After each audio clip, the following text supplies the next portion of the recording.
അല്ലടി ഇന്നത്തെ മീന് അത് അയിലച്ചമ്പാനാണ്. അയിലച്ചമ്പാനാ? എന്താ കാട്ടുണ്ട്? അത് ഇതിന്റെ പകുതി പൊരിക്കുകയും ചെയ്യാം, പകുതി കറിയൊക്കെയും ചെയ്യാം. അങ്ങനെ എല്ലാം കൂടി പൊരിച്ചണ്ട.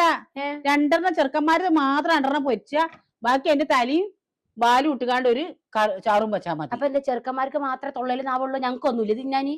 ഞങ്ങക്ക് പെണ്ണുങ്ങൾക്കൊന്നും വേണ്ടേ? നിങ്ങൾ ചെറുക്കന്മാർക്ക് മാത്രം മതി. നിങ്ങൾ എന്നും കാണാലോ ഈ ചോറ് മീൻ അരക്കുമ്പോ ചെക്കന്മാർക്ക് മാത്രം പൊരിച്ചാൽ മതി. അതുപോലെ തന്നെ ടേബിൾ മേലെ കഴിച്ച് ചെക്കന്മാർ തിന്നു കഴിഞ്ഞിട്ടുണ്ടെങ്കിൽ ബാക്കി രാത്രിയൊക്കെ എടുത്തത്. പിന്നെ ഞങ്ങളൊക്കെ പിന്നെ എന്ത് തിന്നുക? എടി അത് പുറത്തു പോയി പണിയെടുത്ത് കൊണ്ടുവരുന്ന ചെറുക്കന്മാരല്ല. അപ്പൊ ഞങ്ങൾ ഇവിടെ അകത്തിരുന്ന് പണിയെടുക്കണില്ലേ? നിങ്ങൾ എന്ത് തള്ളയാണ്? നിങ്ങള് ഒന്ന് പറഞ്ഞു തരും, നിങ്ങൾ എന്ത് തള്ളയാണ്? ഇവിടെ വെച്ചുണ്ടാക്കുന്ന ഒരു പണി തന്നെയാണ്. നിങ്ങൾ ചെയ്തു നിങ്ങളുടെ മക്കൾക്ക് വേണ്ടിട്ട്. ഇവിടെ ഓരോരുത്തർക്കും ആളെണ്ണി പൊരിക്കും. ഞങ്ങൾ പിന്നെ വേറെ റോഡിൽ പോയി തിന്നുവോ? ഒരു മക്കളില്ല ഇതൊക്കെ ഈ പറച്ചില്. ഞങ്ങളൊക്കെ ആണുങ്ങൾക്കാണ് പൊരിച്ചു കൊടുക്കല്. ഞാൻ വന്ന കാലം തൊട്ടേ അങ്ങനെയാണ്. അതുകൊണ്ട് പറഞ്ഞതാണ്. ആ കാലം ഇവിടെ നടക്കൂല. ഞങ്ങക്ക് വേറെ സ്ഥലത്തുമില്ല പോയി തിന്നാന്. ഈ വെച്ചുണ്ടാക്കിയിട്ട് 2 വർഷം കിട്ടില്ല പറഞ്ഞ നടക്കണ കേസല്ല. ഇതൊക്കെ എന്റെ മനസ്സിലുണ്ട്. എന്നാ എന്താ ചാച്ചാ ഇത്? എന്റെ മാതിരിയാണ് കാട്ടിക്കൊടുക്കും. എന്താ കാട്ടും അതേപോലെ കാട്ടിക്കൊടുക്കാം.